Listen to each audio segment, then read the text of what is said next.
Hello friends, welcome back to my YouTube channel. दोस्तों, आज हम इस वीडियो में जनवरी 2024 के उत्तराखंड परीक्षा वाणी के 15वें संस्करण वाली नई बुक से रिवीजन करेंगे। दोस्तों, कल की वीडियो में हमने उत्तराखंड में चनौदा में स्थित गांधी आश्रम की स्थापना तक कवर कर लिया था। आज हम उत्तराखंड में व्यक्तिगत सत्याग्रह से शुरू करेंगे। शुरू करते हैं उत्तराखंड में व्यक्तिगत सत्याग्रह।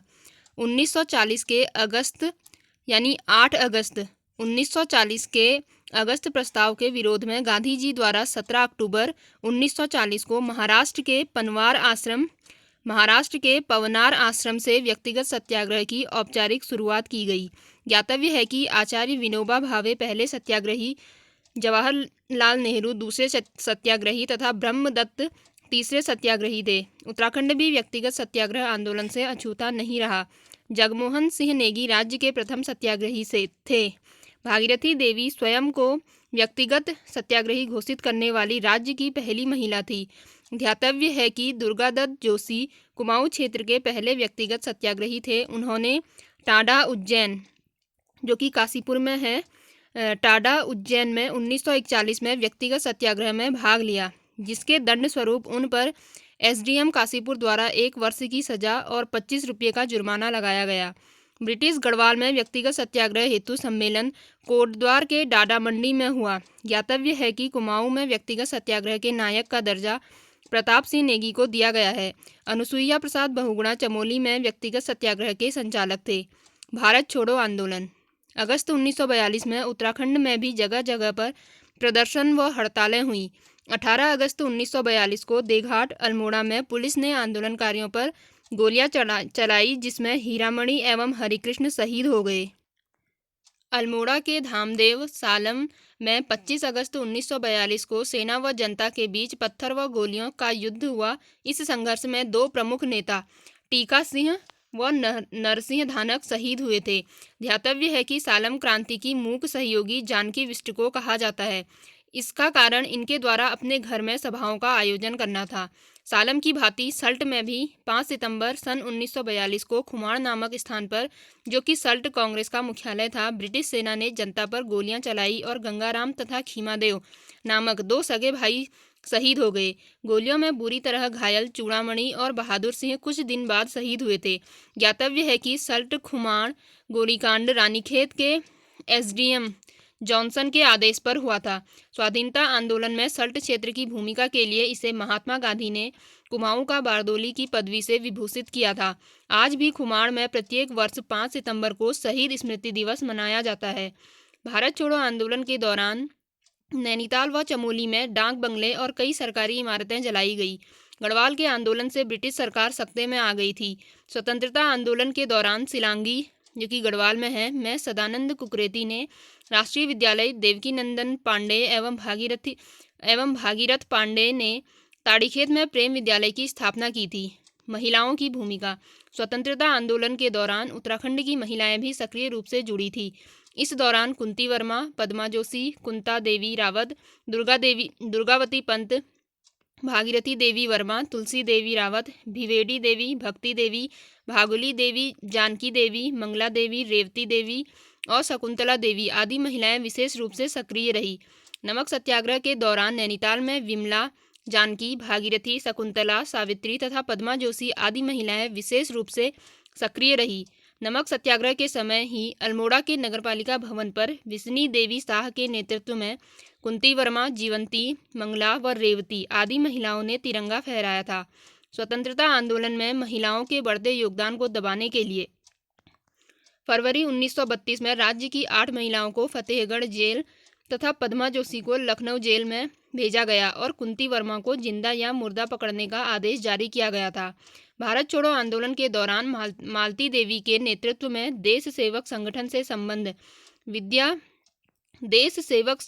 से संबद्ध विद्या देवी, कुंती देवी, सरस्वती, भागीरथी आदि महिलाओं ने रेल संपत्ति को काफ़ी क्षति पहुंचाई, जिसके लिए इन महिलाओं को 15-15 वर्ष की सजा सुनाई गई।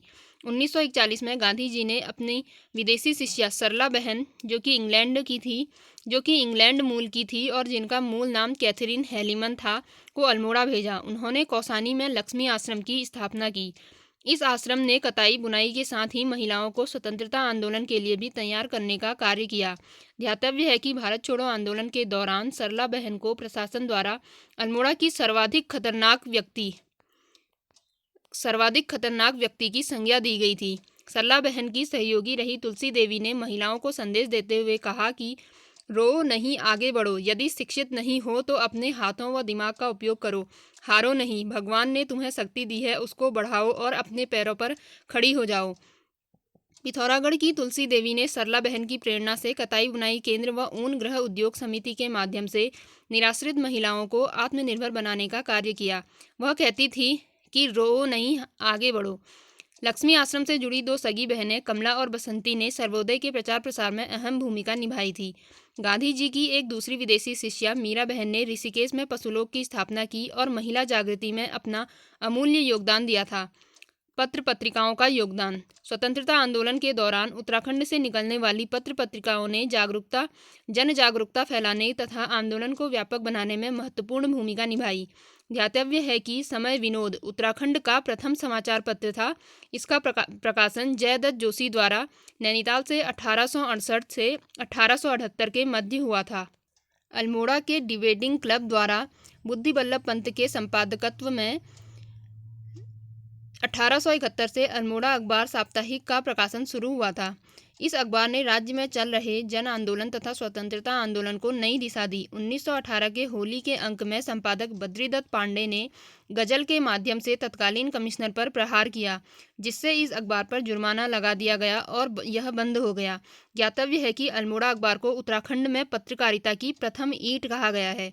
अल्मोड़ा अखबार के बंद होने के बाद बद्रीदत्त पांडे सितंबर 1918 से शक्ति नामक साप्ताहिक का प्रकाशन करने लगे थे। 1901 में देहरादून में कुली बेगार प्रथा के विरुद्ध गठित गढ़वाल यूनियन द्वारा 1905 में देहरादून से पंडित गिरिजादत्त नैथानी के संपादकत्व में गढ़वाली नामक अखबार का प्रकाशन शुरू हुआ।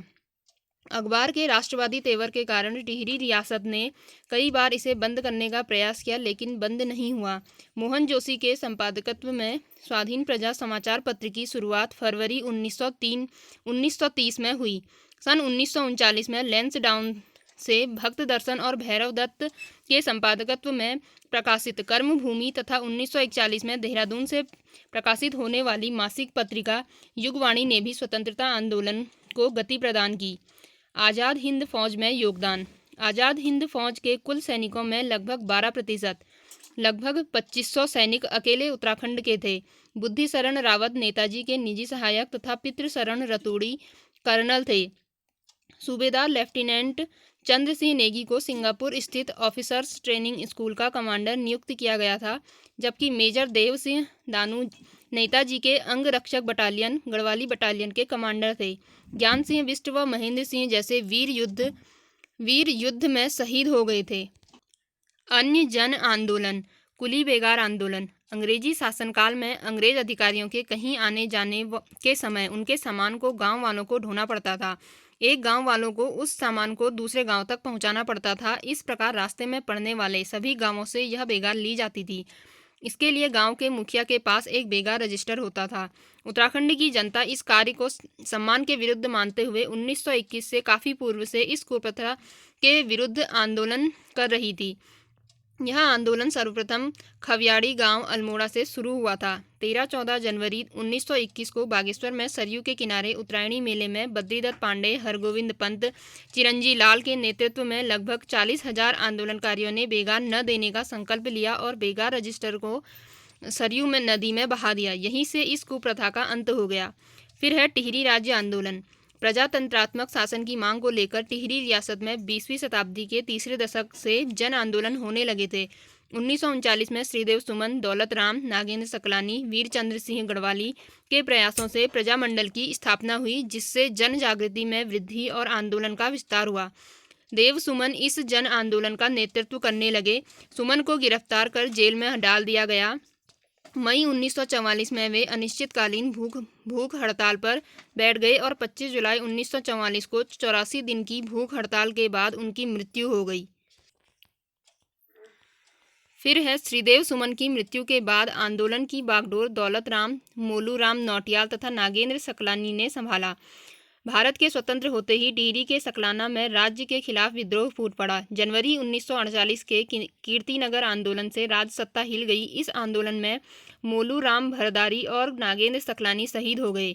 अतः परिस्थितियों को भांपकर राजा मानवेंद्र शाह ने 1949 में विलीनीकरण प्रपत्र पर हस्ताक्षर कर दिया और 1 अगस्त 1949 को टिहरी संयुक्त प्रांत उत्तर प्रदेश का एक जिला बन गया। अगला है डोला पालकी आंदोलन।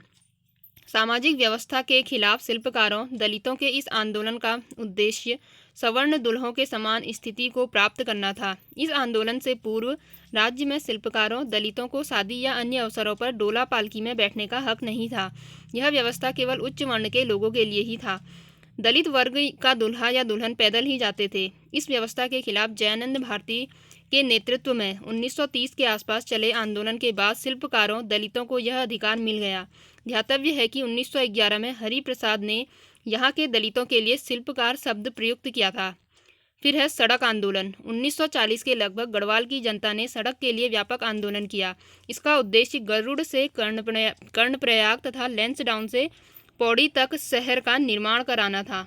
कनकटा बैल बनाम भ्रष्टाचार आंदोलन।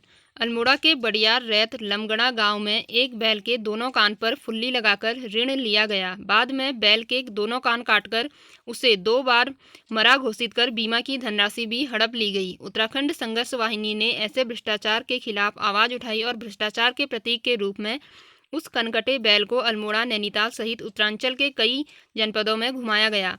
बैल को दिल्ली ले जाकर भ्रष्टाचार को उजागर करने का प्रयास किया गया। फिर है कोटा खर्रा आंदोलन। स्वतंत्रता के बाद किसान संगठनों के नेतृत्व में चले इस आंदोलन का उद्देश्य राज्य के तराई क्षेत्रों में सीलिंग कानून को लागू कराकर भूमिहीनों तथा किसानों को भूमि वितरण कराना था। फिर है शराब विरोधी आंदोलन। पुरुषों द्वारा शराब के अधिक सेवन का सर्वाधिक दुष्परिणाम महिलाओं को भुगतना पड़ता है। अतः स्वतंत्रता के बाद से ही राज्य की महिला संगठनों ने नशा मुक्त उत्तराखंड के उद्देश्य को लेकर आंदोलन करना शुरू कर दिया था। आंदोलन को देखते हुए उत्तर प्रदेश सरकार बीच बीच में इस क्षेत्र में शराबबंदी लागू करती रही और पुनः चालू करती रही। 1984 में उत्तराखंड संघर्ष वाहिनी ने इस आंदोलन का नेतृत्व संभालते हुए नशा नहीं रोजगार दो का नारा दिया और इसे पूरे राज्य में फैला दिया गया था। आंदोलन के परिणाम स्वरूप 1984 में अल्मोड़ा नैनीताल आदि जिलों में सरकार ने शराबबंदी लागू कर दी, लेकिन बाद में आंदोलन ठंडा पड़ गया और शराब की पुनः बिक्री होने लगी। फिर है विश्वविद्यालय आंदोलन। स्वतंत्रता के बाद राज्य में विश्वविद्यालय की स्थापना के लिए छात्रों ने आंदोलन करना शुरू कर दिया। आंदोलन को देखते हुए एनडी तिवारी ने उत्तर प्रदेश विधानसभा में 1955-56 में विश्वविद्यालय संबंधी एक प्रस्ताव रखा। सरकार नैनीताल में एक विश्वविद्यालय खोलने के लिए मन बनाना शुरू किया तो गढ़वाल के लोग इसे गढ़वाल क्षेत्र में स्थापित करने के लिए आंदोलन करने लगे और कुमाऊं मंडल के लोग कुमाऊं क्षेत्र में स्थापित करने के लिए आंदोलन करने लगे। बाद में एनडी तिवारी ने इन दोनों क्षेत्रों में एक विश्वविद्यालय खोलने का प्रस्ताव रखा और सरकार ने मान लिया। सन 1973 में कुमाऊं विश्वविद्यालय की स्थापना नैनीताल में तथा गढ़वाल विश्वविद्यालय की स्थापना श्रीनगर में की गई। दोस्तों, आज के लिए बस इतना ही। राज्य निर्माण आंदोलन से आगे को हम कल की वीडियो में कवर करेंगे। अगर आपको यह वीडियो अच्छी लगी तो please like share and subscribe my YouTube channel. मिलते हैं नेक्स्ट वीडियो में। Thank you.